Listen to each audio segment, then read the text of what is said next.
창세기 48장 9절을 같이 읽겠습니다. 창세기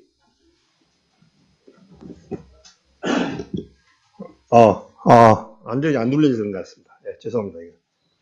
창세기 48장 9절 같이 한 목소리로 읽겠습니다. 요셉이 그 아비에게 고하되 이는 하나님이 여기서 내게 주신 아들들이니이다. 아비가 가로되 그들을 이끌어 내 앞으로 나아오라. 내가 그들에게 축복하리라. 오늘 말씀은 축복에 대해서 주제를 제가 잡아봤습니다. 근데 뭔 축복이냐니까 육신의 축복이 아니라 영적 축복이라는 부분으로 이렇게 말씀을 드리고자 합니다. 창세기 48장을 읽어보신 분들도 많이 계시리라 봅니다. 저도요, 창세기 48장을 읽어보는 가운데, 많이 이렇게 읽어보는 가운데, 이해가 되지 않는 부분이 많았습니다. 여기에 보면은 이제, 야곱이, 애굽 땅에서, 애굽에 이제 요셉이, 먼저 보내서, 기근을 이스라엘 땅에 보내가지고, 이스라엘 땅에 곡식이 없음으로 말미암아, 애굽으로, 이제 요셉을 먼저 보내서 아들의 요셉이 애굽의 총리가 되어서 거기에 이제 식량이 있다는 소리를 듣고 아식들을 보내서 이제 거기서 요셉을 만나서 애굽에서 사는 그런 모습이 되겠습니다. 근데 여기 이제 야곱이 참 이 성경에서 야곱을 빼놓고는 말씀을 빼놓고 할 수는 없고 또 하나님을 얘기를 안 할 수가 없죠. 요셉과 야곱의 관계는 우리가 너무나 잘 압니다. 야곱이 이제 12아들을 낳았는데 그 12아들을 통해서 이스라엘이 형성이 되어지고 12지파가 됩니다. 근데 이 야곱이 이제 애굽 땅에서 몇 년을 살았냐니까 17년을 거하였습니다.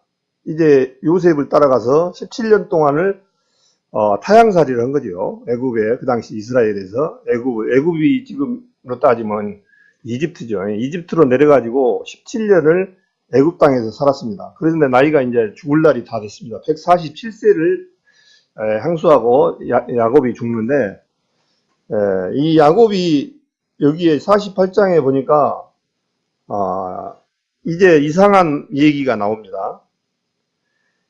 48장 내용이 전부 우리 성도님들 한번 오늘 상기한 의미에서 한번 같이 한번 읽기를 원합니다. 22절 좀 길긴 합니다만은 같이 한번 읽었으면 좋겠습니다. 48장 1절부터 읽겠습니다. 이 일 후에 혹이 요셉에게 고하기를 내 부친이 병들었다 하므로 그가 곧 그 두 아들 므낫세와 에브라함께 함께 이르니 혹이 야곱에게 고하되 내 아들 요셉이 내게 왔다 하매 이스라엘이 힘을 내어 침상에 앉아 요셉에게 이르되 이전에 가나안 땅 누스에서 전능한 하나님이 내게 나타나 복을 허락하여 내게 이르시되 내가 너로 생육하게 하며 번성하게 하여 내게서 많은 백성이 나게 하고 내가 이 땅을 내 후손에게 주어 영원한 기업이 되게 하리라 하셨느니라. 내가 애굽으로 와서 내게 이르기를 전에 애굽에서 내게 낳은 두 아들 에브라임과 므낫세는 내 것이라. 누벤과 시므온처럼 될 것이요. 시간이 너무 많이 걸려서 그래가지고 19절만 읽겠습니다. 아비가 허락지 아니하여 가로되 나도 안다 내 아들아 안다.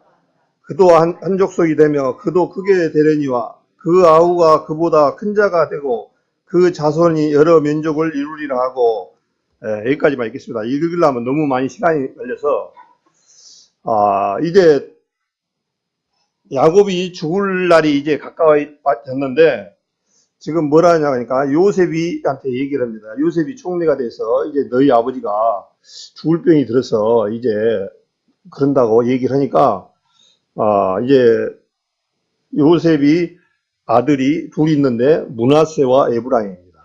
근데 이제 므낫세와 에브라임은 애굽에서 낳은 두 아들들입니다.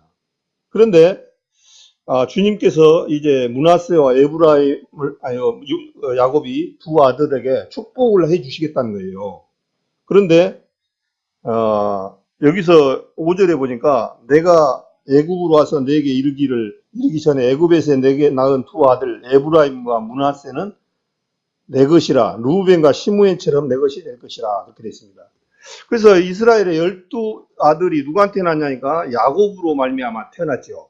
그런데 12아들이 전부 야곱의 아들이 아니고 지금 이상하게 되는 상태예요. 12아들을 네이집하는 하나님의 일을 함으로 말미암아 그 상속을 물질이나 모든 것을 제사장 집하기 때문에 받지 못하고 빠지고, 요셉이 들어가야 돼요. 원래는 12아들이니까 요셉이.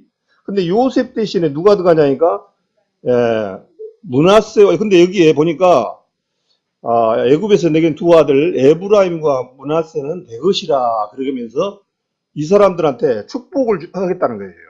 근데 여기에 보니까 오늘 성경에 보니까 큰아들이 누구냐면 므낫세예요. 이 므낫세란 뜻이 잊어버린 세월.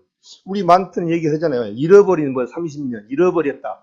왜 그러냐니까 요셉은 애굽에 팔려갔을 때 얼마나 원망을 했습니까? 어떻겠습니까? 자기 형들에 의해서 미디안 제사장들에 가서 팔려서 애굽으로 왔는데 처음에는 원망을 많이 했겠죠. 그러나 그 속에는 하나님의 섭리와 하나님의 계획이 들어있었던 거죠. 하나님께서 너희 민족이 400년 동안 종살이를 한다라고 하나님이 말씀을 미리 해놓으셨어요. 그래서 4대 만에 다시 가나안으로 오시겠다고 약속을 하셔서 하나님은 모든 것들이 꼭 약속한 것을 이루셔야 돼요. 그래서 요셉을 들어서 먼저 애굽에 팔리게 되셔서 애굽의 총리가 되어지고, 거기서 7년 동안 흉년과 풍년이 와서 재물을 쌓아놓고 이 애굽에 와서 이제 가족들을 살려내는 그런 일들을 하셨던 장면을 우리가 잘 아십니다. 그 다음에 이제 에브라임이 둘째 아들이 누구냐니까 창성함, 그런 뜻이에요. 에브라임이. 참 이 성경 이름 지을 때 전부 성경하고 지고 뜻하고 이렇게 그 시대에 상황하고 짓더라고요. 성경에서는. 참 이름에 다 비밀이 들어있어요. 그래서 이제 에브라임이라는 뜻이 두 배로 열매를 맺는 그런 뜻이고, 풍성한, 이중의 풍삭, 열매 풍성한 그런 뜻이랍니다. 이 에브라임이. 그러니까 므낫세를 처음에 아들을 낳았을 때는 잃어버리고 싶은 생각이에요. 잊어버렸다.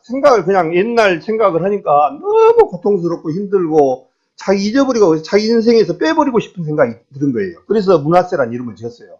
근데 이제 둘째 아들 낳고 나니까 에브라임이라는 이름을 지었거든요. 에브라임을 짓는 것은 뭐냐면은 애굽에 와가지고 총리 대신이 됐어요. 두 번째 그야말로 막강한 권한을 누려서 애굽을 다스렸던 그야말로. 그래서 이제 에브라임한테는, 둘째 아들한테는 에브라임한테는 그런 의미를 해서 이중에 풍성한 어떤 열매를 거둔 그런 어떤 의미를 두어 가지고 풍성하게 거둔 그런 것을 해서 이름이 창성함이다, 그렇게 되어 있습니다. 근데 오늘 이제 야곱이 참 이상한 행동을 하죠. 여기에 보니까 자기한테 이제 손주들이죠. 쉽게 말하면 요셉의 아들이고, 요셉의 두 아들, 큰 아들이 므낫세고 둘째 아들이 에브라임이니까 이 손주들을 아들같이 대하겠다는 거예요. 그러니까 이거 참 이상하잖아요. 아들을 놔두고 손주같이. 근데 여기에 보니까 5절에 내가 다시 읽겠습니다. 내가 애굽에 와서 내게 이르기를 전에 애굽에서 내게 낳은 두 아들 에브라임과 므낫세는 내 것이라. 근데 여기에 보니까 성경에 므낫세와 에브라임은 내 것이라 이렇게 해야 되는데 누가 먼저 나왔죠? 예, 에브라임과 므낫세는 내 것이라. 이 성경에서는 항상 둘째 아들이 신령하고 영적으로 필요한 부분들입니다. 이게 비밀이 있어요. 그래서 하나님께서는 창세기에 보면은 하나님께서 약속을 하시죠.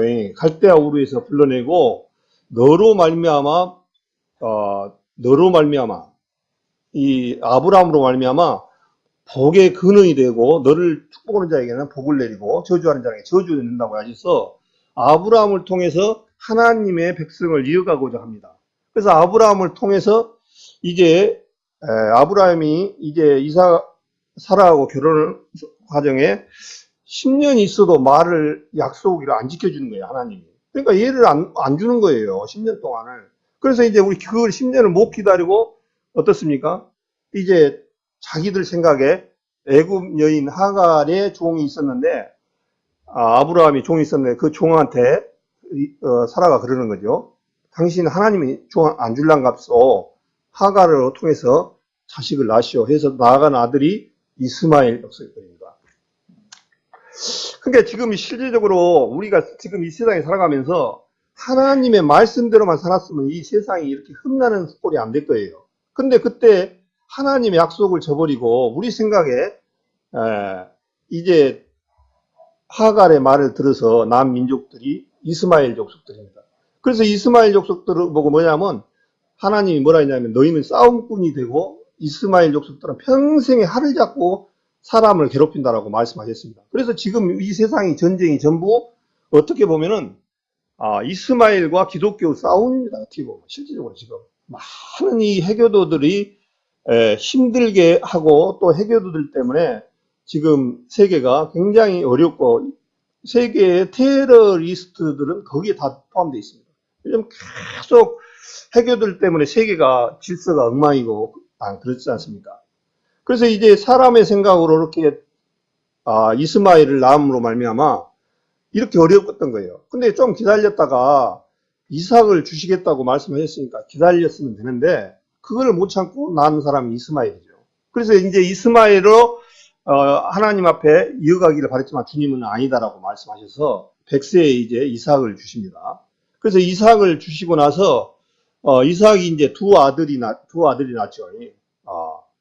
근데 두 아들이 낳았는데 이제 어떤 아들이 생깁니까? 두 아들이 생기죠. 두 아들.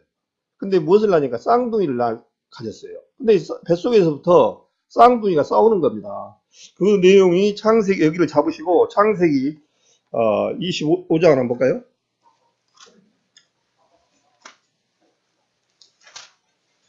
창세기 25장을 보겠습니다.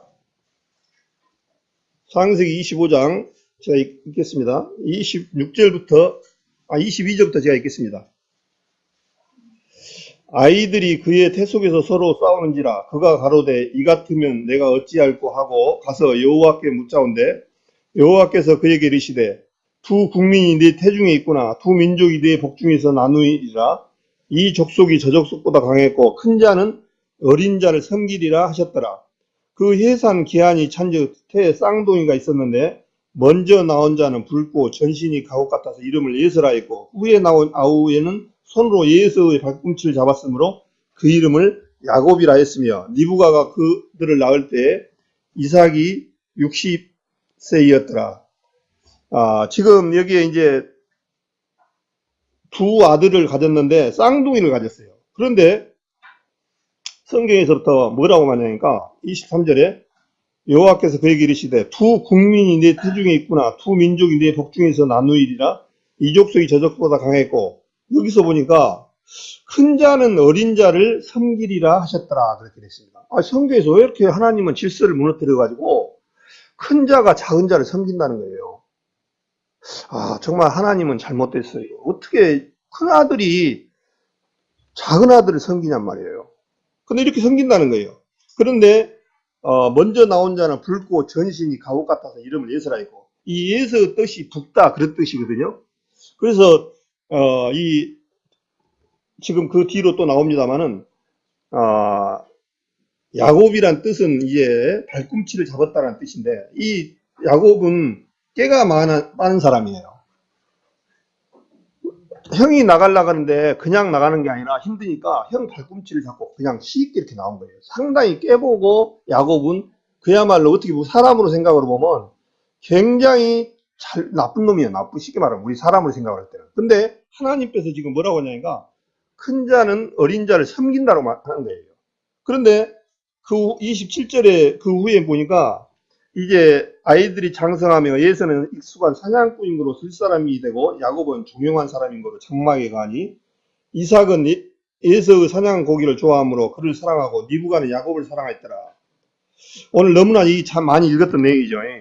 이제 에서는 사냥을 잘한다 그랬어요. 그러니까 에서란 뜻이 이거 얼굴이 붉고 그야말로 털도 나고 이 참 건장한 힘이 좋고 그냥 아주 정말 육신적으로 봤을 때는 흠이 없는 그야말로 아주 보기 좋은 그런 힘 있는 사람이에요.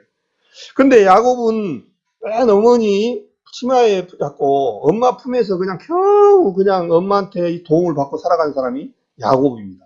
요즘 말로 하면 마마보이죠. 겨우 그냥 엄마 치마를 잡고 이렇게 사는 거예요. 근데 야곱은 얼마나 등치도 크고 잘생기고 힘이 좋은지 사냥으로 갔다 하면은 그냥 사냥의 대상물이 잡다사는 게만 딱 잡아가지고 아버지를 계속 드렸던가 봐요. 그러니까 아버지는 아들이 오늘 또 사냥해서 잡아온 고기를 좀 먹고 싶다 해서 에서한테 이제 사냥으로 갔는데 보냈습니다. 그런데 이제 야곱이 죽을 써가지고 이제 먹고 있는데 사냥 갔다 와서 배가 고프니까 이제 동생한테 야 팥죽 좀 주라 나도 좀 배고파 죽겠다 그러니까 안 주는 거예요. 그런데 이제 그러면 조건이 있다 주는데 조건이 있다. 그게 뭐냐 장자를 나한테 주라 그런 거예요. 그러니까 장자를 팥죽 한 그릇에 바꿨다고 히브리서에 말씀을 하십니다. 이것이 여기서 보니까 팥죽 한 그릇의 그 부분들을 우습게 생각하지만 히브리서에서는 망정됐다 그렇게 말씀입니다. 그래서 이 예서가 팥죽 한 그릇에 장자를 바꿔버린 거예요. 그러니까 이제 큰 자가 누가 큰 아들이 됐냐니까 야곱이 됐습니다. 야곱이 큰 아들이 돼버리고 예서가 작은 아들이 된 거예요. 어떻게 보면. 근데 어떻게 말씀은 그렇게 그 부분도 이렇게 말씀이 되지만 어쨌든 간에 주님께서는 지금 비밀이 여기에 비밀이 있는 거예요. 전부 다 둘째 아들. 그래서 이 야곱이 둘째 아들인데 장자를 뺏어 가지고 축복을 가로채는 아버지로부터 가로채는 그런 일들을 했던 사람이 야곱이죠. 여기 깨가 많아가지고. 그런데 오늘 다시 이제 창세기 48장 다시 가겠습니다. 48장에 보니까 여기도 또 희한한 일이 일어나요. 요셉에게 두 아들을 오라게 가지고 축복을 하려고 그러는데 이 복을 주려고 합니다. 축복을 한다는 거예요. 근데 이 축복을 주시려고 그러는데 여기도 므낫세부터 오라고 해야 되는데 에브라임을 먼저 오라는 거예요. 에브라임에게 축복을 주려는 거예요. 우리 구원받은 성도님들은 이 복을 주신다라고 한다면 이 축복의 개념이 바뀌어져야 돼요. 이 세상에서는 어떤 보여지는 물질이라든가 권세라든가 명예라든가 이런 것을 복으로 생각해요. 그래 진정한 복이는 무엇이냐면요. 아브라함에게 그랬죠. 너로 말미암아 복의 근원이 될지다 그렇게 되어 있습니다. 그러니까 복의 근원의 뿌리를 아브라함을 통해서 난 사람으로 말미암아 복의 근원이 된다는 거예요. 아브라함이. 근데 복의 근원의 그 얘기를 하는데 그 복이 그럼 어떤 복일까 봤더니 누구냐니까 그의 복은 예수 그리스도입니다. 갈라디아에서 그렇게 나오죠. 복의 근원이 예수입니다. 그래서 우리 세상에서 하나님을 복을 받으려고 이 세상의 물질이나 모든 것을 받으러 가지고 그렇게 살아려고 하면 하나님이 주시고자 하는 그런 핀도하고 다르다는 거예요. 그래서 이제 두 아들을 축복을 주시는데 이 에브라임과 므낫세가 이제 12지파에 들어가 버립니다. 이거 우리 지금 12아들 이스라엘 12지파가 실제적으로 지금 어떻게 보면은 누가 들어가 있습니까? 손주가 들어가 있잖아요. 손주 두 사람이 에브라임과 므낫세가 12지파에 들어가 있습니다. 참 그러니까 하나님의 주신 축복은 이 세상 물질을 주고 이 세상 것을 주려고 온 게 아니라 하나님의 백성을 삼아 주시는 것을 축복이, 그것이 축복이라고 말씀하고 있는 거예요. 그러니까 우리 성도님들도 생각들을 바꿔줘야 된다는 얘기예요. 이 복이 어떤 것이 진짜 축복인가? 이 세상에서 잘 먹고 잘 살고 70년짜리를 주는 것이 축복인가? 아니면 영원한 생명을 주시는 것이 축복인가를 한 번쯤 봐야 돼요. 그래서 이제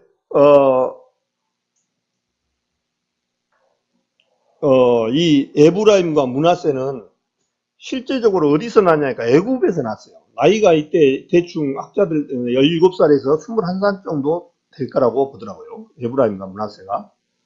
근데 이 아이들은 어떻게 보면 혼혈아니에요. 혼혈아. 그러죠. 아버지는 이스라엘 사람이고 엄마는 애굽 사람이고 혼혈아들이에요. 그러니까 근데 혼혈아들인데 실질적으로 이 사람들이 애굽에서 살았기 때문에 어떻게 보면은 애굽 사람이 더 가까울 것이 맞을 거예요. 그것도 그 환경에 사니까. 그러다 보니까 애굽에서 살다 보니까 이제 하나님을 등한히 하고 애굽의 어떤 그런 학술들을 배웠겠죠. 모세도 마찬가지잖아요. 애굽의 학술과 모든 학문에 능통했다라고 말씀하셔서 아마 거기에서 배웠을 거예요. 거기서. 그래서 두 사람은 혼혈아. 그야말로 아버지는 이스라엘이고 어머니는 애국 사람 속에서 태어난 거예요. 그런데 거기서 하나님 야곱은 축복을 주시는데 이 축복을 주었다는 거예요. 그래서 이 축복은 어떤 축복이냐니까 우리가 이걸 오늘 놓치면 안 되거든요. 하나님의 축복을 우리는 찾아야 되거든요. 그래서 지금 우리 전도 집회 때나 말씀을 하시면 보면 우리 구원받은 요거를 금덩어리 몇 덩어리하고 바꾸려합니까? 안 바꾼다고 그래요. 그러잖아요. 전부 다. 아마 우리 성도님들 저기 계신 분들 다 안 바꿀 거예요. 그런데 안 바꾼다고 그런 의미는 것이지만 또 마음은 또 세상 것이 우리 안에 들어와 있어서 내 마음이 주님을 향하는 부분에서 이렇게 떠날 때도 있어요. 그러나 진정한 우리의 시간들은 지금 계속 흘러가고 있습니다. 흘러가고 있는 가운데 이 세상에 바라보는 사람들의 축복과 우리가 가지고 있는 이 축복은 하늘과 땅 차이입니다. 이 세상은 제가 몇 번 말씀드리지만은 나그네와 여인 같은 너희를 권하노니 그렇게 말씀하셨어요. 우리는 이 세상에서는 요셉처럼 타향살이를 지금 하고 있는 거예요. 타향살이. 네? 타향살이를 하고 있는데 우리의 본 고향은 이제 더욱더 가까워져 가고 있습니다. 그래서 이 세상에서 복을 원하느냐 하나님이 주시고자 하는 축복을 원할 것이냐 그런 거예요. 그래서 에베소서 1장에도 보면 하나님께서 너희에게 신령한 복으로 하나님이 복을 주시기 위해서 그래서 신령한 복을 말씀하셨어요. 그래서 우리가 에베소라든가 성경에서 주시고자 하는 복은 신령한 복입니다. 그 신령한 복은 하나님이 주시는 복, 하나님의 축복, 나라에 동참할 수 있는 복. 이게 진짜 복이라는 거예요.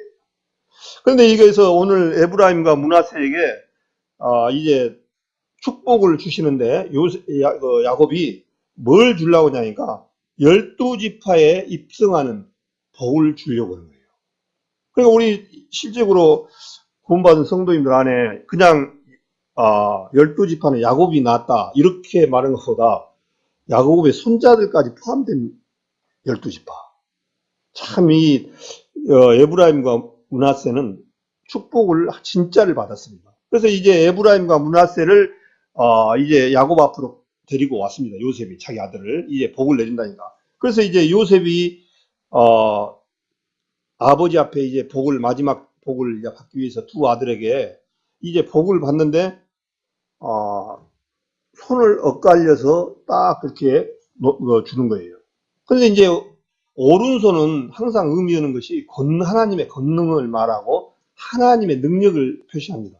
그래서 우리 오른손과 왼손을 하면은 오른손은 뭐라고 하냐면 바른 손 그랬죠. 바른 손.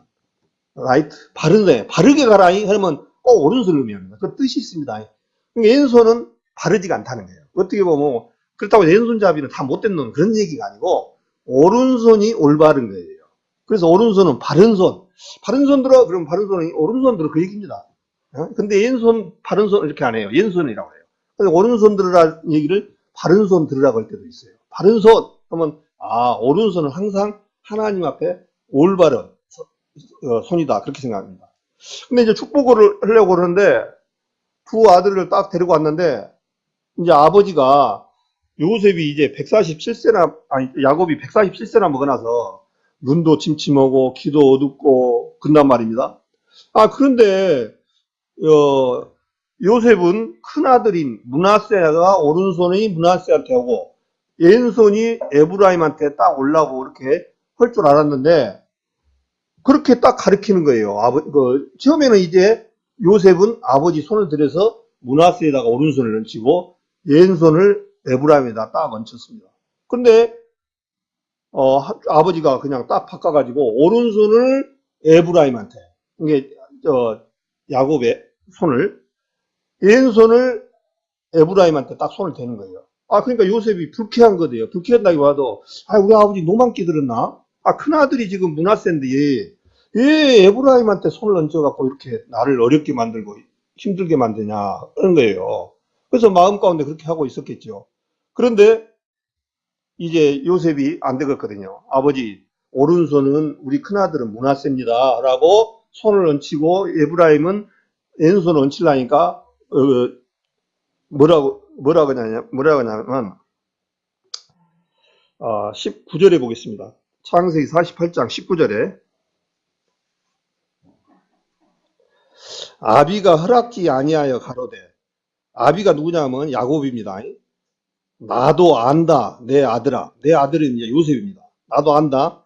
그도 한 족속이 되며 그도 크게 되려니와 그 아우가 그보다 큰 자가 되고 그 자손이 여러 민족을 이루리라 하고 그날에 그들에게 축복하여 가로되 이스라엘 족속이 너로 축복하기를 하나님이 너로 에브라임 같고 므낫세 같게 하시리라 하리라 하여 에브라임을 므낫세보다 앞세웠더라. 그렇게 말했습니다. 아버지가 나이가 먹어서 실수를 하신 줄 알고 요셉이 아버지를 팔을 어긋맞게 되려고 하니까 뭐라고 하냐면 나도 안다 그런 거예요. 얼마나 놀랬겠습니까? 아버지가 지금 늙어갖고 147세나 돼갖고 지금 곧 죽을 그 힘도 없어갖고 그냥 기력이 지금 현찮아요. 그러니까 우리 아버지 노고만기 들었어. 우리 아버지 정말 정상적으로 분별도 못해. 그래가지고 지금 잘못했는갑다 이렇게 생각했는데 갑자기 손을 엇갈려 밀라니까 나도 안다 해버리니까 얼마나 깜짝 놀랐겠습니까? 나도 안다는 거예요, 그거를. 그래서 이제 나도 안다 그렇게 말씀하신 거예요. 야곱은 무엇을 하나님 앞에 알았냐인가요? 야곱은 하나님께서 우리 옛사람과 새사람인 관계를 확실하게 한 거예요. 아담으로 말미암아 물들은 우리 첫째 사람 아담으로 말미암아 첫째 사람은 우리 마음 가운데 하나님 앞에 가는데 굉장히 거슬리는 거예요. 그래서 이제 야곱이 창세기 32장에 보면은 얄복강에서 이제 자기 외삼촌 집에서 이제 얘들을 끌고 이제 오다가 에서가 자기 형님을 만난 거예요. 형님을 만나면 나를 죽일 거다 하고 자기가 길렀던 양이나 염소들을 미리 보내고 자녀들을 뒤로 빠지게 하고 자기 생각에는 형을 성격을 좀 순한 마음으로 좀 달래다가 마음이 여했으면은 형한테 잘못을 빌겼다 하고 그렇게 하려고 그랬는데 그날 저녁에 얄복감에서 천사를 만나서 밤새도록 씨름을 했다고 합니다. 거기서 이제 야곱이 어떤 일이 일어나냐니까 얄복강이 지금 요르단입니다. 저도 성지순례를 그쪽으로 가봤는데 얄복강이라 해서 강이 조그만 하더라고요. 근데 거기서 강을 건너다가 천사하고 씨름을 하다가 우리 창세기 32장을 한번 잠깐 보겠습니다. 창세기 32장 여기 잡으시고 창세기 32장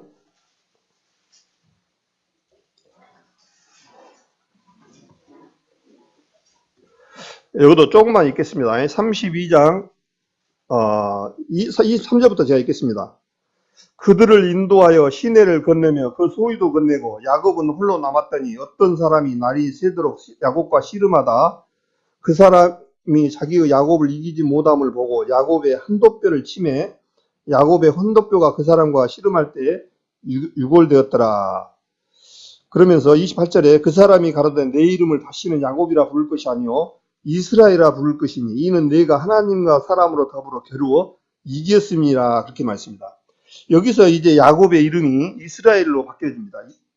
이스라엘로 바뀌어지는데 이름이 뭐라니까 하나님과 겨루어서 내가 이겼다 뜻입니다. 그래서 성경에 야곱, 이스라엘 이렇게 나온 것은 야곱을 의미할 수도 있고 이스라엘을 이야기할 수 있습니다. 그래서 이스라엘 하면 야곱을 떠올리기가 쉽겠죠.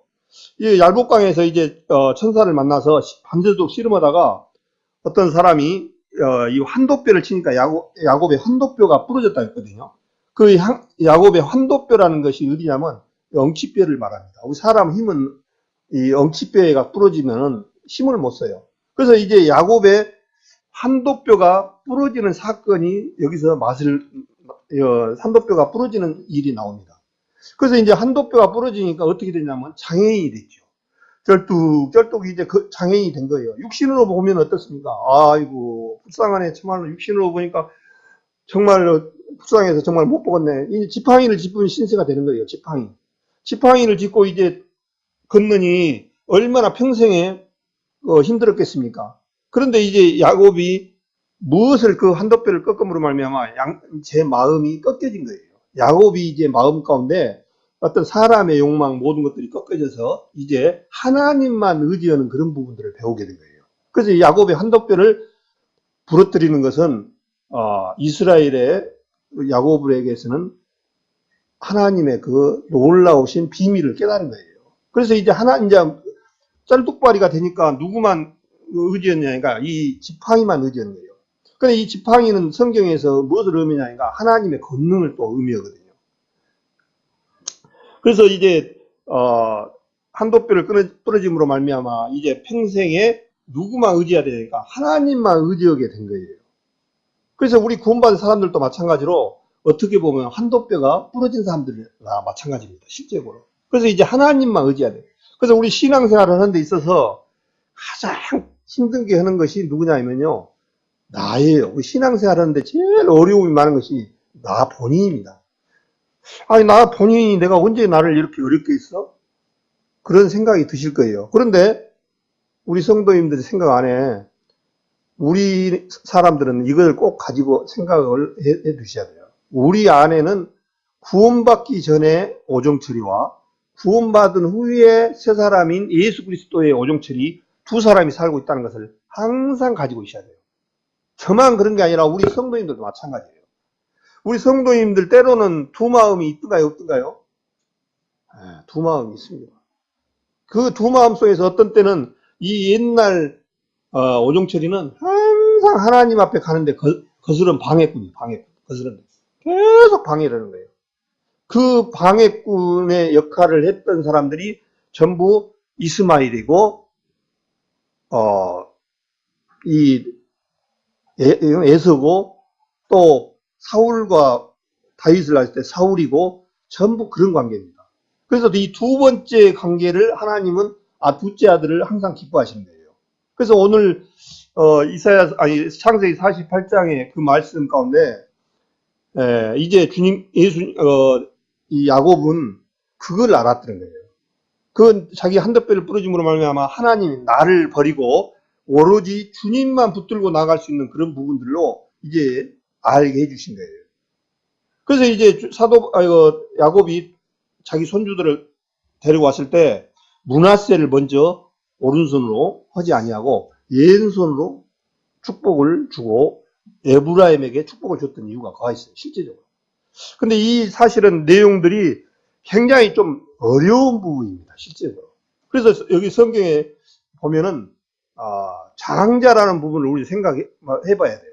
이 세상 장자는 애굽에서 출애굽할 때 출애굽기 12장에 보면 6월절을 지날 때 애굽 사람들이 애 죽었습니까? 애굽의 장자는 애 죽었습니까? 애굽의 장자는 세상의 장자예요. 그렇지만 이스라엘 장자들은 문과 입방에 질렀다는 것은 구원을 받았다는 거예요. 그러면 누구의 장자니까? 하나님의 장자예요. 그러니까 육신의 장자는 다 죽어야 돼요. 우리 구원받은 사람들도 마찬가지예요. 지금까지 이 세상의 사람들도 이 세상의 장자와 하나님의 장자와를 구별을 해야 돼요. 그러면 이 세상의 장자들은 전부 다 하나님하고 관계없는 장자들이에요. 그러니까 여기에 지금 므낫세는 어떤 장자냐니까 세상 장자예요, 실제로. 그래서 주님께서 그 뜻을 비밀을 성경을 통해서 육신의 장자와 하나님의 장자를 구분해 주셔서 하나님의 장자는 누구냐니까 구원받은 우리가 하나님의 장자예요. 근데 그것이 진짜 맞는가 안 맞는가를 히브리서 12장을 한번 보겠습니다. 여기를 잡으시고 히브리서 12장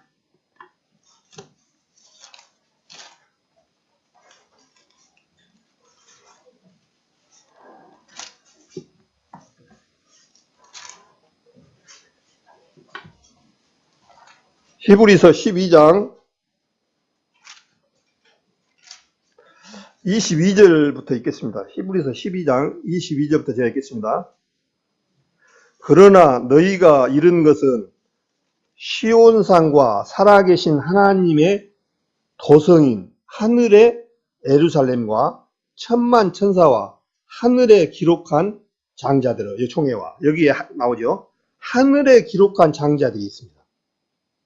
지금 여기에 히브리서 12장 내용의 18절부터 21절까지는 이 세상의 율법을 말하고 첫 번째 어떤 그런 부분을 얘기합니다. 18절에 보니까 너희의 이른 것은 만질만한 불붙는 산과 흑운과 흑암과 폭풍과 나팔소리와 말하는 소리가 아니라 그 소리를 듣는 자들은 더 말씀하지 않으시기를 구하였으니 이는 짐승이라도 산에 이르거든 돌로 침을 당하리라 하신 명을 저희가 견디지 못함이라. 그 보이는 바가 이렇듯 무섭기로 모세도 이르되 내가 심히 두렵고 떨린다 했으나 이 말씀이 어디냐면 애굽의 시내산에서 율법을 받았던 모세가 받았던 그 얘기를 지금 얘기를 하고 있습니다. 모세가 율법을 받았을 때 거기에서도 그렇게 무섭고 율법도 하나님의 그 산에서 받았던 율법과 하나님께서 말씀을 하셨던 그것이 모세도 그렇게 무섭다는 거예요. 그 보이는 바가 이렇게 무섭기로 모세도 이르되 내가 심히 두렵고 떨린다 하였으나 여기는 이 세상의 율법에 주신 하나님의 그런 분이었지만 22절부터는 뭐냐니까 이제 이 땅의 신의 산이 아닌 하늘의 천국의 도성이라는 게 뭐겠습니까? 임금이나 이런 사람들이 사는 것을 도성이라고 하잖아요. 그래서 22절부터 그러나 너희가 이른 것은 시온산과 살아계신 하나님의 도성인 하늘의 예루살렘과 요한계시록 21장에 보면은 하늘의 예루살렘이 하늘에서 내려오는 장면이 나옵니다. 그래서 이제 천국이 진짜가 하늘의 예루살렘인데 거기서 하늘에서 내려온다는 거예요. 그러면서 천만 천사와 하늘에 기록한 장자들의 총회와 하늘에 기록한 장자들의 총회라는 얘기는 이 하늘에 기록한 장자들은 누구냐면요. 구원받은 우리 성도들입니다. 그래서 아까 제가 말한 대로 애굽에 있는 장자는 다 죽어야 돼요. 육신의 이 장자들은 하나님 앞에 장자가 아닙니다. 그렇지만 이제 우리 구원받은 성도들은 하늘의 장자들이에요. 기록한 장자들이에요. 그러면서 장자들의 총회와 그러면서 또한 뭐라니까 교회는 하나님의 몸된 교회라고 그러죠. 이 교회와 만민의 심판자이신 하나님과 및 온전케 된 의인의 영들과 새 언약의 증보이신 예수와 및 아벨의 피보다 더 나았게 뿌린 피니라. 지금 이 누구를 설명하고 계시냐니까 예수님을 설명하고 있습니다. 그래서 이제 우리 구원받은 성도님들이 이제 알아야 될 부분들은 하나님의 형상을 우리가 여러 가지로 봐야 돼요. 우리가 이 세상에 살아가면서 이제 누구로 바꿔야 되는가? 아담을 쫓아서 살았던 사람들이 이제 하나님 형상을 쫓아서 살아가는 삶으로 우리가 이제 바꿔져 가야 돼요. 그래서 주님께서 창세기 48장 다시 보겠습니다. 창세기 48장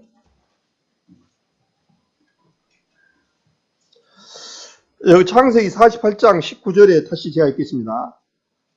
아비가 허락지 아니하여 가로되 나도 안다 내 아들아 나도 안다. 그도 한족속이 되며 그도 크게 되려니와 그 아우가 그보다 큰 자가 되고 그 자손이 여러 민족을 이루리라 하고 이 말씀을 여기서도 보니까 므낫세와 에브라임이 형제가 바꿔지는 장면이 나오죠. 에브라임이 작은데 므낫세가 큰 자가, 에브라임이 큰 자가 된다는 거예요. 므낫세보다 에브라임이 큰 자가 된다는 거예요. 성경에는 실제적으로 이런 부분들의 말씀들이 너무나 많이 이 큰 자와 이 작은 자의 관계를 쭉 하나님께서는 말씀을 하셨어요. 성경에 보면은 왜 둘째 아들이 이렇게 칭송을 받고 큰 아들은 값어치 없게 여기는가, 그 뜻을 오늘 꼭 아시기 바랍니다. 하나님은 큰 자는 육신의 장자는 필요가 없어요. 육신의 장자는 하나님의 장자만 필요합니다. 그래서 축복을 에브라임한테 줬던 거예요. 그래서 이제 야곱은 평생에 이제 하나님의 그 지팡이에 의지했다는 얘기는 하나님만 의지했다는 거예요. 하나님을 의지하는 방법을 이 에브라임과 므낫세에게 축복을 주시고자 가르쳐 주시고 싶었던 거예요. 하나님의 그 비밀의 뜻은. 그래서 우리 구원받은 성도님들 안에 자녀들이나 모든 사람들도 마찬가지예요. 하나님의 비밀은 이 야곱처럼 깨달은 이 믿음을 주시기를 원하는 거예요. 진정한 축복은 하나님의 섬기는 방법을 가르쳐 주시고 하나님을 섬기는 것을 알게끔 해주는 것이 그게 축복이에요. 실제로. 그래서 여기에 9절에도 말했지만은 축복하리라 그렇게 말씀을 하셨거든요. 이 복을 주시는데 정말 야곱처럼 약복강에서 하나님한테 맞아갖고 한도뼈가 부러짐으로 말미암아 절뚝절뚝 이제 장애가 돼가지고 하나님만 섬기는 그런 사람, 별로 장애가 입었지만은 하나님만 섬기는 그런 부분들로 이렇게 바꿔졌을 때 하나님 앞에 이것이 얼마나 큰 축복인가를 알게 됐던 거죠. 그래서 이제 이런 부분들을 실제로 저도 이게 사실 굉장히 어렵더라고요. 왜 아우가 큰 자가 아우를 섬기는가, 이 부분들이 굉장히 어렵더라고요. 이 부분들이 실제로. 그런데 이제 성경 안에 보면은 계속 조금 이스마엘과 이사, 또 에서와 야곱. 에서는 어떤 상태냐니까 말라기를 한번 보겠습니다. 말라기에 보니까 그래서 우리 옛사람이 그런 그림자였구나, 그런 생각을 해봅니다. 말라기 1장 우리 잘 아시는 내용입니다만 말라기서 제일 구약의 제일 마지막이죠.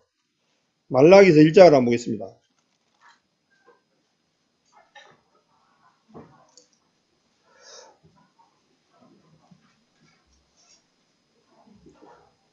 말라기서 1장 2절 3절을 제가 계속 읽겠습니다. 맞춰주셨죠? 말라기서. 여호와께서 말라기로 이스라엘에게 말씀하신 경고라. 여호와께서 가라사대 내가 너희를 사랑하였노라 하나 너희는 이르기를 주께서 어떻게 우리를 사랑하셨나까 하노다. 나 여호와가 말하노라. 예서는 야곱의 형이 아니냐. 그러나 내가 야곱을 사랑하였고 예서는 미워하였으며 그의 산들을 황묵게 하였고 그의 산업을 광야의 시랑에 붙였느니라. 에돔은 말하기를 우리가 무너뜨림을 당하였으나 황폐된 것을 다시 쌓으리라 하거니와 나 만군의 여호와는 이르노라. 그들은 쌓을지라도 나는 흘리라. 사람들이 그들을 일컬어 악한 지경이라 할 것이요 여호와의 영원한 진노를 받은 백성이라 할 것이며 너희는 목도하고 이르기를 여호와께서 이스라엘 지경 밖에서 크시다 하리라. 여기 말씀을 들어서 또 예수님도 얘기를 하시는 장면이 나와요. 사도 바울도 마찬가지고 나 여호와가 말하노라. 예서는 야곱의 형이 아니냐. 그러나 내가 야곱을 사랑하였고 예서는 미워하였다. 그렇게 말씀합니다. 그런데 왜 미워할 수밖에 없냐면 예서는 뭐라 하냐니까 에돔은 말하기를 우리가 무너진 것을 드림을 당하였으나 황폐된 것을 다시 쌓으리라. 자꾸 우리 옛사람은요, 우리 아담에게 물들었던 옛사람은 내가 할 수 있다는 거예요. 내가 모든 것을 할 수 있어. 이렇게 들으면 또 우리는 아무것도 못 할 수 있다. 그런 얘기를 저는 얘기를 한 게 아니고 우리의 원초적인 신앙은 출발점은 나를 부서뜨리는 것에서 출발한다. 그런 생각이 가지고 있습니다. 그러나 이제 부서뜨림을 당한 우리 성도님들은 주님을 믿고 힘있게 나가야 되겠죠. 그래서 예서는 야곱 형인데 야곱을 더 사랑했다는 거예요. 똑같아요. 성경에 지금 또 그런데 에돔은 예서가 별명이 에돔이 참 성경이 아니라게도 참 이 에돔은 예서를 별명이 에돔입니다. 근데 이 에돔이 뭐라고 하냐니까 무너뜨리는 것을 등을 당하였으나 항폐된 것을 다시 쌓을 수 있거니와 그들은 싸울지라 날 흘리라 주님이 말씀하시면서 그들은 일컬어 악한 지경이라 할 것이요 여호와 영영한 진노를 박성이라 할 것이며 그렇게 되어 있습니다. 이 에서는 우리 옛사람을 그렇게 의미하고 있습니다. 그러니까 우리 옛사람은 하나님을 의지하냐 아니고 내 것으로 내가 무엇이든지 할 수 있다라고 생각이 드는 거예요. 그래서 야곱도 예서도 아까 사냥할 때도 마찬가지였잖아요. 예서가 얼마나 자신 있으면 그냥 사냥할 때 갈 때 그냥 금방 잡아오고. 근데 야곱은 항상 부족해서 엄마 치마를 잡고 뭔가 의지하고 도움을 받아야 되는 상황이에요. 근데 주님은 어느 것을 원하시냐니까 이 야곱처럼 항상 하나님 앞에 매달리고 그것을 원하고 계셔요. 근데 우리는 실제적으로 때로는 보면 저부터 내 생각과 하나님은 저기 가 계시고 그 일은 내가 하겠습니다라고 하는 부분들이 많이 있습니다. 그리고 또 우리가 신앙생활을 하다 보면은 굉장히 어려운 부분들이 뭐냐니까 마음에 송사되는 부분이 많아요. 이거 분명히 주님이 일이 아닌데, 주님이 기뻐하시지 않은 일 아닌데 자꾸 우리 옛사람은 나를 다른 곁길로 가게 하고 나를 괴롭게 하고. 그래서 우리를 주님의 앞에 우리가 나가는 그 길은 주님이 지금까지 우리가 신앙생활을 한다는 것은 아담으로부터 물들었던 우리 옛사람을 하나하나 벗겨나가는 시간이다. 그렇게 생각하는 것이 거의 맞을 겁니다. 주님 오시는 날까지 벗겨나가는 생활이에요. 벗겨나가는 생활. 그래서 이제 로마서 9장에 보면은 이스라엘 백성들이 지금까지 하나님을 믿지 못하고 오는 것이 이스라엘 백성들이 바리새인과 서기관들이 독사의 새끼들이라 소리를 듣습니까? 그 사람들은 자기 의를 힘입어서 나가려고 그러거든요. 그래서 로마서를 한번 보겠습니다. 로마서 9장을 한번 볼까요?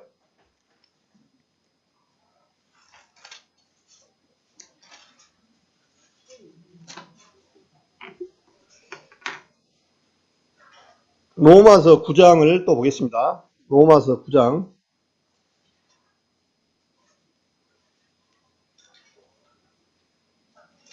로마서 9장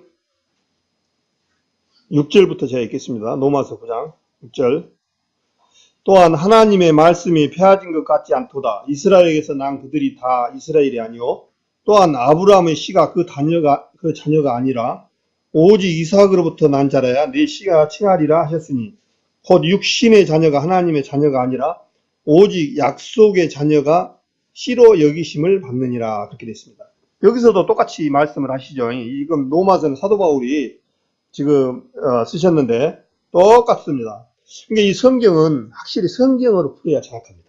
이 사도 바울은 하나님의 말씀을 쓸 때요, 갈수록 느껴지는 것이 자기 생각을 안 썼어요. 전부 구약의 성경을 들어서 풀었습니다. 예수님도 마찬가지예요. 그러니까 성경을 보실 때 하나님의 그 말씀대로 푸니까 이 착오가 없어요.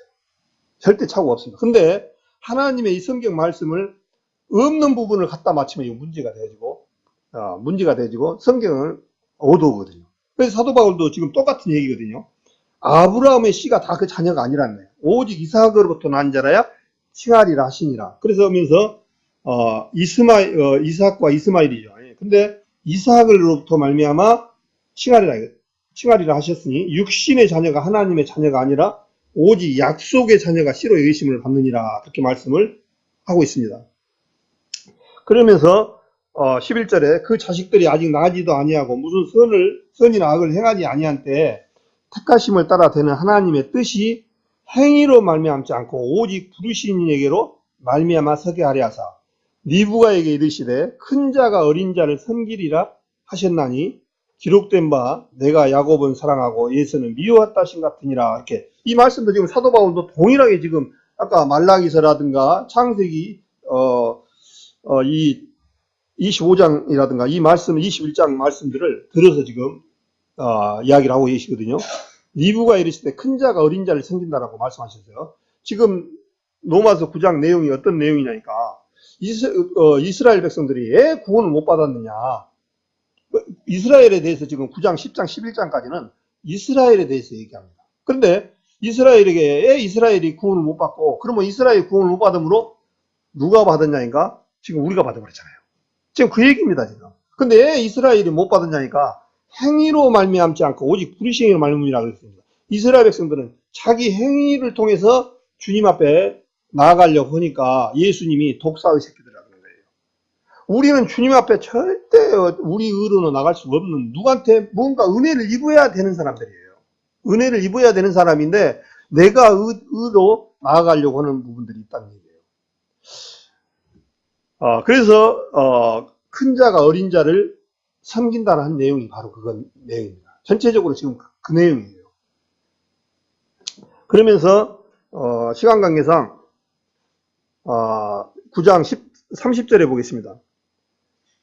그런즉 우리가 무슨 말 하리요? 의를 쫓지 않은 이방인들이 의를 얻었으니 믿음에서 난 의요. 법을 쫓아간 이스라엘의 법에 이르지 못하였으니 어찌 그러하뇨? 이는 저희가 믿음에 의지하지 않고 행위에 의지함이라. 부딪힐 돌에 부딪히느니라. 기록된 바 내가 부딪히는 돌과 거치는 반석을 시온에 둔노니 저를 믿는 자는 부끄러움을 당치 아니하리라 함과 같으니라. 지금 이 전체적으로 내용들이 유대인들이 지금 얘기를 하는데 그 사람들은 믿음에서 난 의가 아니고 행위에서 난 믿음을 말해요. 그래서 그러면서 부딪힐 돌에 부딪혔다는 거예요. 우리가 부딪힐 돌은 이제 예수 그리스도를 의미하고 있지만은 우리가 이 생상을 할 때 한번 돌을 한번 생각해 보십시오. 내가 더 센가, 네가 더 이긴가 해서 돌을 한번 부딪힐 때 돌에 부딪히면 내가 산산이 조각이 안 나겠습니까? 곰이 근다 그죠? 이 곰을 잡을 방법은 이 바위덩어리를 매달아 놓으면은 곰이 가다가 빵 친다 그죠? 앞에 가다 보니까 이것이 나를 거스르게 하고 다시 돌아와서 그냥 두 번째 빵 친다는 거예요. 그러다 보면 몇 번 치다 보면 이제 지가 그 돌멩이에 치는데 지가 이겨내겠습니까? 그러면 머리가 홀통이 깨져갖고 이제 자기가 하시는 거예요. 그런 것처럼 이 주님 앞에는 항상 겸손과 또한 내 자아가 깨지는 그 모습으로 나아가야 되는데 내가 뭔가를 할 수 있다라고 그렇게 나아가다 보니까 지금 이스라엘 백성들이 은혜를 입지 못하고 우리 이방인들이 받았다는 거예요. 25절에 보면 25, 26절에 대해서는 호세아의 말씀을 들어서 지금 사도 바울이 로마서를 지금 기록하고 있습니다. 그러면서 호세아 25절에 보니까 호세아 그래도 이르기를 내가 백성 아닌 자를 내 백성이라 사랑치 아니한 자를 사랑한 자라 부르리라. 지금 이게 내 백성이 아닌 우리 구원받지 못한 처음에 우리 이방인들은 어쩌니까 하나님 앞에 우리는 정말 하나님 앞에 가까이 갈 수가 없는 그런 존재들이었고 하나님의 약속은 원래는 이스라엘 백성들을 먼저 구원을 시키는 것이 목적이었습니다. 그러나 이스라엘 백성들이 받아들이지 아니함으로 그 복음이 우리한테 와버렸어요. 그래서 이제 호세아에서의 이 1장에 보면은 이 말씀을 들어서 지금 쓰거든요. 내가 내 백성 아닌 자를 내 백성이라 사랑치 아니한 자를 사랑한 자라 부르리라 이렇게 말씀하셨습니다. 그래서 사도 바울도 마찬가지로 이 호세아를 글을 이용해서 이스라엘 백성들과 우리 이방인의 관계에 있어서 마찬가지입니다. 어떻게 보면은 우리 유대인들이 큰 자입니다. 우리 이방인들이 어떻게 보면 작은 자예요. 근데 큰 자가 작은 자를 섬긴다는 의미가 여하고도 똑같아요, 사실은. 우리가 구원을 받아버렸어요. 은혜를 입었어요. 그래서 26절에도 너희는 내 백성이 아니란 그것에서 저희가 살아계신 하나님의 아들이라 부름을 얻으리라 한것 같으니라 그렇게 말씀하셨습니다. 그래서 이제 제가 이제 벌써 1시간이 지나서 이제 다 말씀을 못 드립니다만은 여기까지 말씀을 드리고 아까 창세기 48장을 집에 가서 한번 읽어보시고 제가 말씀한 부분들에 대해서 한 번쯤 생각해 보시고 한 번쯤 잘 주님 앞에 한번 생각을 해보고 연구를 한번 해보십시오. 참 어려워요. 48장이 사령가 어렵더라고요. 그런데 하나님께서는 야곱을 통해서 야곱이 깨달은 그 부분들을 이제 요셉에게 자녀들에게 축복을 주시는데 이 세상 축복이 아닌 하나님 나라에 들어가는 축복과 하나님 앞에 받을 축복을 말씀을 해주시는 것이 핵심입니다. 그래서 이제 하나님께서는 이 세상 방법이 아닌 하나님만 의지하고 하나님의 장자로 살아가기를 원하시는 하나님이라는 사실이에요. 그래서 오른손과 왼손, 또 에브라임과 므낫세, 사울과 다윗, 어떤 구약과 신약, 또 하늘의 소망과 땅의 소망, 전부 이것이 분별이 돼요. 이렇게요. 전부 이렇게 엇갈리게 돼 있습니다. 그래서 우리는 이제 하늘의 소망을 둔 자로서 살아가다 보면은 굉장히 우리 옛사람의 성품을 거스려요. 그래서 갈라디아서만 좀 한번 볼까요? 갈라디아서 4장을 한번 보겠습니다.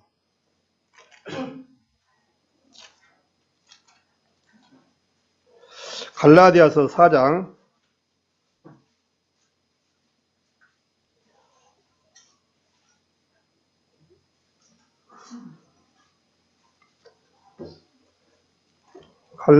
4장을 한번 보겠습니다. 갈라디아서 4장 19절에 보니까 이 말씀이 있어요. 갈라디아 교회에서 나의 자녀들아 너희 속에 그리스도의 형상이 이루기까지 다시 너희를 위하여 해산하는 수고를 하노니 그랬습니다. 너희 속에 그리스도의 형상이 이루기까지 다시 너희를 위하여 해산하는 수고를 한다 이렇게 되어 있습니다. 왜 이 말씀을 하셨냐니까 이 갈라디아 교회가 이제 하나님 앞에 구원을 받았는데 다시 율법으로 돌아가서 어떤 육신의 행위를 쫓아서 할례를 받아야 된다는 그런 무리들이 나와서 정리가 안 되는 거예요. 근데 주님께서 이 핵심으로 말씀하신 거예요. 너희 자녀들아 너희 속에 그리스도의 형상이 이루기까지 그렇게 말씀하셨어요. 그리스도 형상이 우리는 육신의 형상이 아닌 아담의 형상이 아닌 그리스도 형상이 우리 안에서 이루어져 나가야 됩니다. 우리는 이제 이 땅에 소망을 두고 사는 자가 아니라 하늘에 두고 소망을 두고 살아가는 사람들이에요. 그래서 그리스도의 형상을 이루어가는 삶으로 우리는 대제가 돼요. 그러면 이제 그리스도의 형상으로 육신의 소욕은 끝이 없이 올라옵니다. 이런 것을 하나하나 벗겨내는 거예요. 그렇다고 해서 우리가 구원이 없어졌다 그 얘기가 아니고 하나님의 형상을 이룬다는 얘기는 내 마음과 내 소망과 모든 것들이 이제 하나님 앞에 초점을 맞춰서 나아가야 된다는 얘기예요. 그 나가는 과정에 근데 결코 쉽지가 않습니다.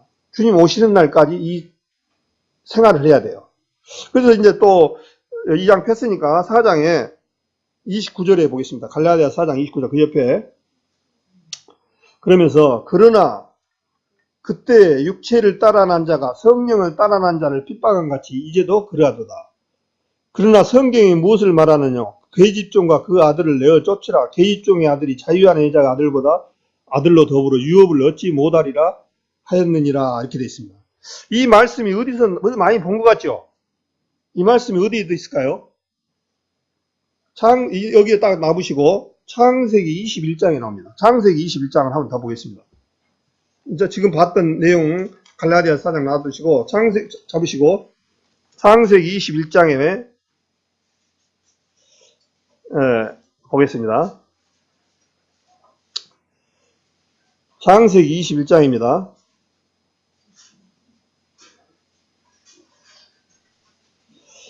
21장 8절에 보니까 아이가 자라매 젖을 떼고 이삭의 젖을 떼는 날에 아브라함이 대언을 배설하이더라.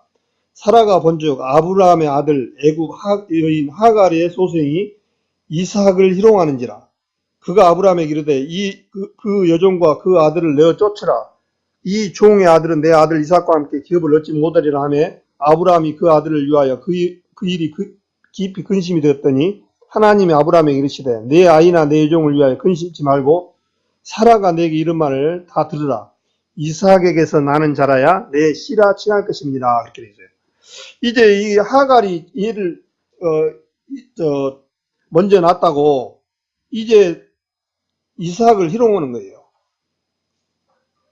더 크니까 14살 차이 나니까 희롱하는 거예요. 그가 아브라함이 이르시되 그 여종과 그 아들을 내어 쫓으라는 거예요. 하갈의 이스마엘을 쫓아내라는 거예요. 이 종의 아들은 내 아들 이삭과 함께 기업을 얻지 못하리라 하며 다시 갈라디아서로 가가지고 그 얘기입니다. 지금 그 위에도 똑같이 그 위에 또한 설명을 해놨습니다. 근데 제가 실제로 창세기 말씀을 들어서 말씀을 하시기 때문에 창세기 찾았습니다. 그 위에 갈라디아서 4장 21절부터 쭉 하가와 사라에 대해서 얘기를 하고 있습니다. 근데 그러나 그때 육체를 따라 난 자가 성령을 따라 난 자를 핍박한 같이 이제도 그러하도다, 그렇게 되어 있습니다. 그래서 우리 성도인들도 마찬가지예요. 육체를 따라 난 자가 성령을 따라 나지 핍박한 같이 이제도 그러하도 하면서, 그러나 성경이 뭘 하시며 계집종과 그 아들을 내어 쫓으라, 그렇게 말씀하셨습니다. 우리 안에 오늘 제가 말씀을 드린 부분들은 참 성경을 보면 볼수록 사도 바울의 능력이 참 대단하다, 그런 생각이 들더라고요. 왜냐하면은 구약의 성경들을 다 풀어서 예수님과 똑같이 참 마음에 도움이 많이 되더라고요. 구약에 있던 그런 말씀들을 다 풀어서 적용을 해서 이렇게 먹여줬거든요, 우리한테. 그래서 육체를 따라 난 자가 성령을 따라 난 자를 핍박했다는 거예요.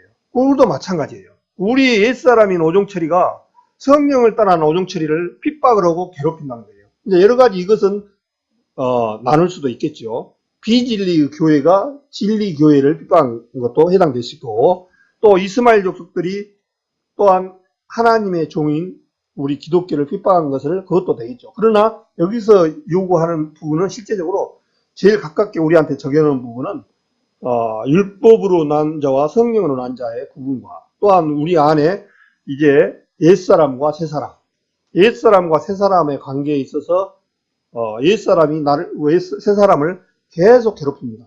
가리지 못하게끔. 아까 제가 말씀드린 것처럼 우리가 신앙에 가는데 어떤 형제 자매가 어려움을 주는 것이 아니라 내 자신이라는 거예요.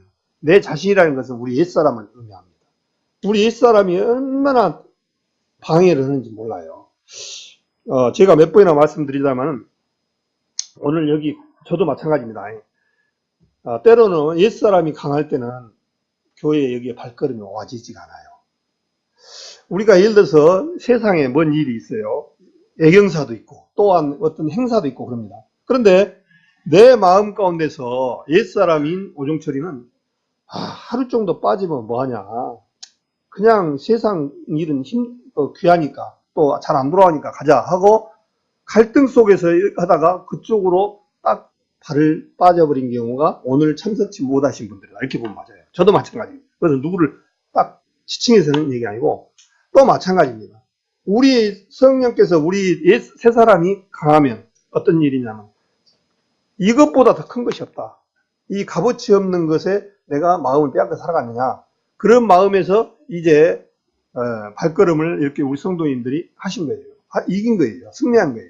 그래서 우리는 늘 항상 오늘만 그런 게 아니고 계속 주님 오신 날까지 이 옛사람의 이 아담으로부터 물들었던 이 모습들이, 옛사람이 나와서 나를 굉장히 괴롭히는 거예요. 그래서 큰아들인 첫째 사람이 실제적으로 괴롭히는 거예요. 그래서 이제 우리 둘째 사람인 성경에 보면은 첫 사람은 땅에서 나셨거나 둘째 사람은 하늘에서 나셨느니라 그랬습니다. 그래서 둘째 사람인으로 우리는 살아가야 됩니다. 실제로 이기면 살아가야 돼요. 그런데 세상에서 협력하고 세상 가운데서 할 때가 많이 있습니다. 그래서 오늘 성경에서 야곱처럼, 정말 야곱이 얄복강에서 하나님 앞에 엉치뼈가 부러져서 그야말로 쩔뚝발이가 됐지만은 하나님만 섬기는 그런 비밀을 배워져서 자기 손주인 에브라임과 므낫세한테 그것을 심어주기 위해서 그 말씀을, 48장 말씀을, 창세기 48장을 말씀을 해 주셨습니다. 진정한 복이 무엇인가를 야곱을 통해서 요셉에게, 자녀들에게 알려주셨던 거예요. 그러면 우리 구원받은 성도님들도 마찬가지거든요. 그 말씀을 보고 자녀들에게 정말 이 세상에서 잘되고 이 세상에서 정말 모든 것을 철저하게, 그야말로 최선을 다해서 가라, 그 말도 맞을 수 있지만 먼저 중요한 것은 정말 하나님을 섬기고 하나님을 믿고 나가는 것이 얼마나 귀하고 큰 것인가를 심어줘야 됩니다. 정말 제가 저도 느낍니다만은 우리 성경에서 참 이 자기 자녀 양육 또한 가족들 이런 부분들 굉장히 참 어렵더라고요. 성경에 보면. 그러면 이제 우리가 그런 부분들은 그걸 통해서 좀 한 번쯤 생각해보고 정말 어떤 것이 더 값진 거고 중요한가를 한 번쯤 둘러봐야 됩니다. 그래서 주님 오시는 날까지 옛사람과 새사람의 관계에 있어서 옛사람을 벗어버리고 새사람을 입으라 골로새서도 말씀했습니다. 마지막에 골로새서 3장 9절을 한번 보고 찾고 마치겠습니다.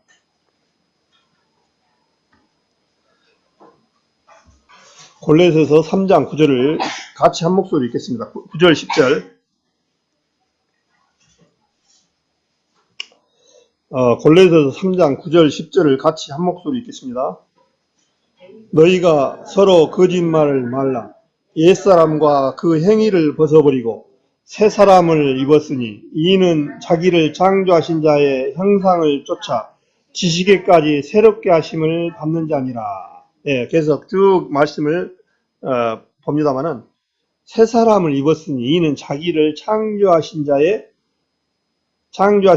형상을 쫓아 지식에까지 새롭게 하심을 받는 자라는 거예요. 지식까지 새롭게 함을 받아야 돼요. 그래서 이 세상에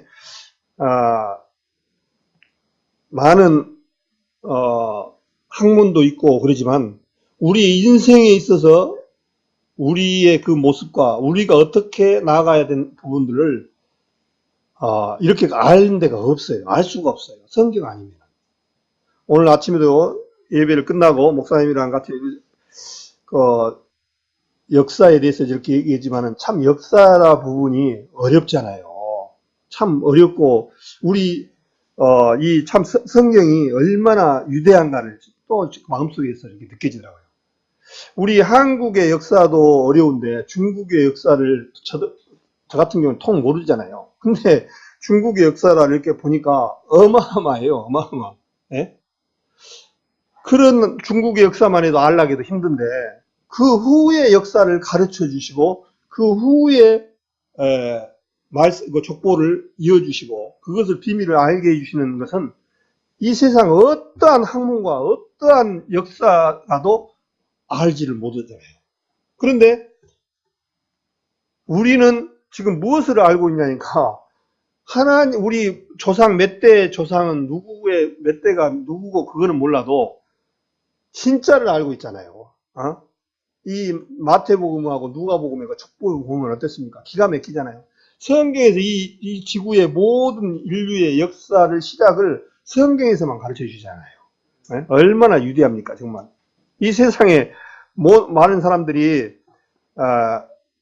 대부분 누구를 제사를 옛날에 하나님을 몰랐던 제사도 지내고 그랬습니다만 누구 제사가 제일 크냐면요, 아버지 제사를 제일 크게 여깁니다. 근데 아버지보다 더 크게 얘기할 사람이 누구냐면 이제 할아버지예요. 그럼 할아버지보다 누가 더 커야 되냐면 증조 할아버지가 더 어른이에요. 증조 할아버지보다 어른이 누구냐니까 고조 할아버지예요. 고조 할아버지 어른보다 고고조 할아버지예요. 몇 대 쭉 올라가고. 그런데 우리 사람들은 미루내가지고 아버지 제사는 엄청나게 걸고 빠짐없이 합니다. 이걸 보면 유계질서가 맞습니까? 안 맞잖아요. 실제적으로. 그냥 모르니까. 근데 실제적으로 우리가 이렇게 성경을 속에서 족보를 보니까 어떻습니까? 하나님의 이 족보가 얼마나 정말 위대합니까, 정말. 이런 사실들을. 그래서 또한 이러한 사실을 통해서 예수 그리스도가 오신다는 것을 성경을 통해서 보셨고, 예수님을 통해서 우리가 은혜를 입지 아니하면 안 된다는 사실을 말씀을 성경을 통해서 또한 족보를 통해서 배웠습니다. 우리가 이 성경을 보지만 그냥 흘러가는 책이 아니라 이 성경을 보면 볼수록 참 사도 바울이라는 사람이 정말 나는 위대하다 그런 생각이 들더라고요. 이 성경을 보면은 안 풀릴 때 보면은 이 사도 바울이 써놓은 이 서신서라든가 이런 걸 보면은요, 그냥 쓰여진 것이 아니라 구약의 말씀들을 일묘하게 들여다가 이렇게 맞추면요 정확하게 맞았어요. 그러니까 우리가 성경을 볼 때 특히 알아야 될 부분은 성경은 성경으로 풀어야 한다는 사실. 확실합니다, 이거. 근데 이거를 성경으로 안 풀고 어떤 사람의 생각으로 풀어서 조금 모 교회처럼 막 엉뚱하게 그냥 막 풀어가지고 끼워 맞춰버리면 이거 골치 아프거든요. 그래서 이제 사도 바울이 정말 대단하신 분이구나. 사도 바울은 다메섹스에서 구원을 받고 눈에서 눈꺼풀이 비닐 같은 것이 벗어졌습니다. 근데 사도 바울이 그 눈뿔이 비늘이 벗어지는 순간 사도 바울의 생각과 모든 것들은 완전히 바뀌어버렸거든요. 사도 바울은 예수님을 잡는 지루한 사람을 잡아다가 가두고 했던 사람이 예수님을 증거하는데 얼마나 완벽하게 예수님을 증거를 합니까? 참 기가 막힙니다. 저는 그 사도행전에 보면은 출애굽기에 보면은 모세가 태어나서 어떻게 돼서 살아가는 그 장면이 나오지 않습니까? 그런데 모세는 입이 둔하여 뻣뻣하여 말을 못하나이다. 그래서 너희 형 아론이 있잖냐. 그렇게 그 말씀이 나오지 않습니까?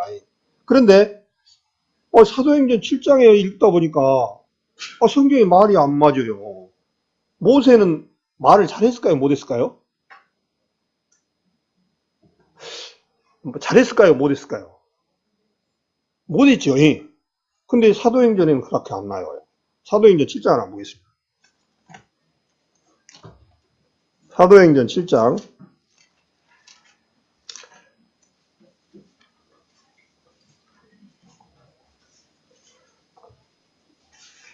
사도행전 7장 22절입니다. 끝낸다고 하면서 계속 오래가가지고 죄송합니다. 7장 22절 보니까 모세가 애굽 사람의 학수를 다 배워. 우리 같이 읽읍시다. 22절 23절. 모세가 애굽 사람의 학수를 다 배워 그 말과 행사가 능하더라. 나이 40이 되매 그 형제 이스라엘 자손을 돌아볼 생각이 나더니. 자, 22절에 보니까 뭐라고 하냐니까 모세가 애굽 사람의 학문을 다 배웠고 말과 행사가 능했답니다. 그런데 출애굽기 4장에는 말을 못한다라고 나옵니다. 22절 여기 말이 맞습니다. 그런데 왜 말을 못했냐니까요. 40년 동안 하나님이 모세를 꺾었던 거예요. 낮추시고 꺾은 다음에 이제 하나님 앞에 내 지혜와 지식을 버리고 하나님 앞으로 하나님께서 주시는 그런 모든 것으로 이제 바꿔진 거예요. 이게 성경이 이게 잘 보셔야 돼요. 근데 이 사도행전이라든가 성경에 보면은 굉장히 지혜롭게 뽑아서 말씀을 해놓고 하는 부분들이 굉장히 많더라고요. 얼마나 이 사도 바울이 참 하나님의 성령을 입어서 말씀해놓은 것이 참 대단하다 그런 생각이 되집니다.